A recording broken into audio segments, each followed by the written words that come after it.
The meeting of my mentor and spirit friend, Gordon Higginson, serves as a cornerstone in the architecture of the Way of the 12. In fact, none of this would have happened without him. Our connection began in 2011, also during the same visit to the Arthur Findlay College, 2 years after the inception of Where Angels Whisper. As I ascended the stairs, I felt a distinct male presence join me. When asked for his identity, he simply pointed to his own portrait hanging on the wall. That evening, as I sat in the sanctuary for the divine service, Gordon made his intentions clear. He wished to work with me.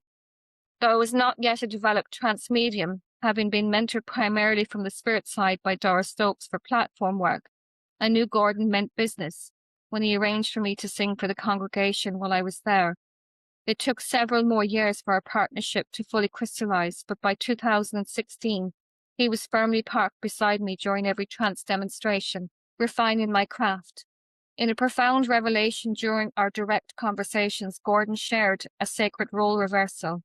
While I had once been his guide known as Light during my time in spirit, he had assumed that mantle for me following his transition in 1993. Gordon revealed that he was the true instigator behind Where Angels Whisper, envisioning it not just as a business, but as a ministry.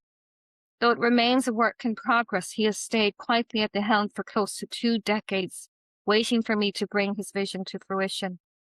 His trance communications, educational insights, and disciplined methods have become the bedrock of what I teach my own students today, ensuring he remains a vital force in the evolution of this spiritual resource. My partner also started attending the Arthur Findlay College a few years after me, somewhere around 2015, and had his own encounter with Gordon.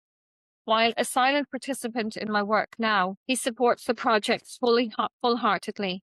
Twin flames tend to have a common purpose, and holding space for the work to come through in channeled states was part of ours, along with preparing it for publication.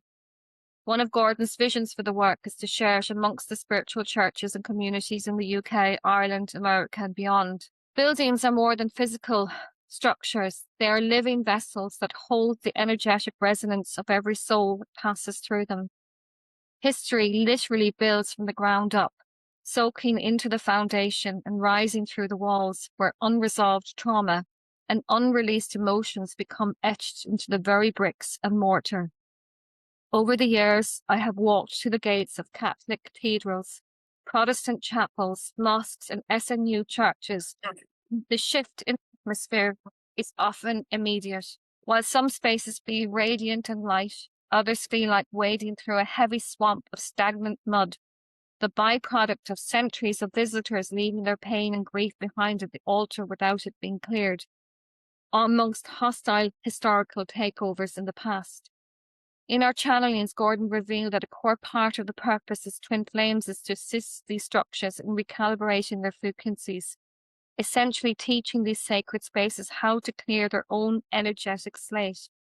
While we haven't fully embarked on this massive undertaking yet, we prepare daily by maintaining high vibrational sanctity of our own home.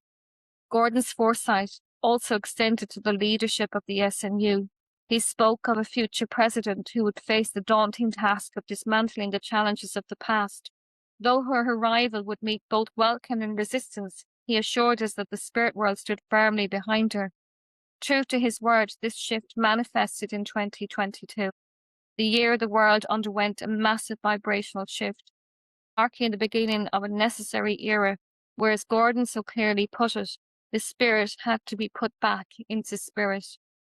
This meant he wanted the very fibers of every church worldwide to radiate clean energy. This was to serve as a twofold purpose: to rejuvenate their energy and remove old ties to karmic energies, to attract a new congregation based on new vitality emanating from its very structures. It meant that all healers should be up to healing and clearing coded work, helping to maintain the higher angelic frequencies within the very fabrics of its structures. It was an overwhelming concept, but imagine the potential for change.